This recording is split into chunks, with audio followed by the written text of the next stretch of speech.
La culture bédane, d'abord, juste pour clarifier le terme, bédane, ça vient de blanc, mais ça n'a pas une connotation ethnique ou bien raciale ou bien de couleur. C'est une composante culturelle qui était la Bilad Soudan, Bilad le Bédane, mais le terme dépasse la question de ethnique ou bien la question qui est liée à la couleur de la peau ou bien d'autres choses, mais c'est un terme culturel qui définit un espace qui est de nord de Oued-Noun jusqu'au fleuve du Sénégal et de l'Atlantique jusqu'à la Zawa du nord du Mali actuellement.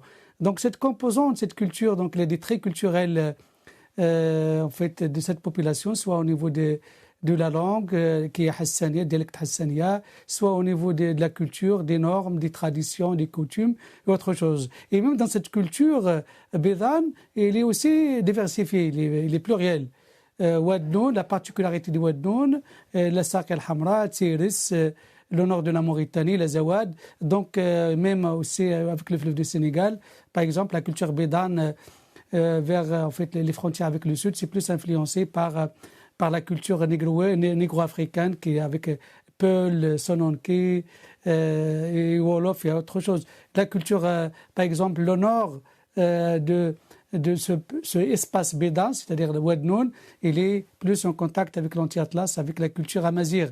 Donc même dans cette culture, c'est pas un bloc, donc il est pluriel aussi. Donc c'est pourquoi quand on parle de l'identité marocaine, c'est une identité une et indivisible, et que ces composantes, même de ces composantes qui est hassania ou bien amazigh, dans la hassania, c'est aussi pluriel.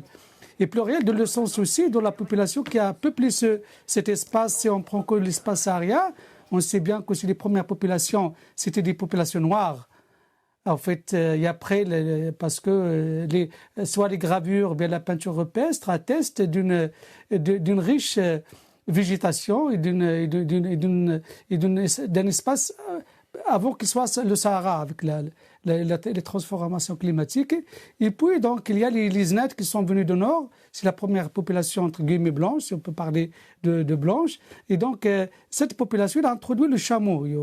On a parlé du chameau au début de l'émission. J'ai introduit donc les premiers cycles de notre ère, l'introduction du chameau qui a permis une vie à l'intérieur de cet espace désertique, parce que c'est le chameau, d'abord sa résistance, sa spécificité d'adaptation avec ce climat désertique. Donc, il était une composante. Et donc, les Znat, les Sanhaja, et après les tribus Ma'qil, arabes, et aussi d'autres groupes, à fur et à mesure de ce peuplement, il y a ce métissage et que le Sahara, c'est toujours un carrefour.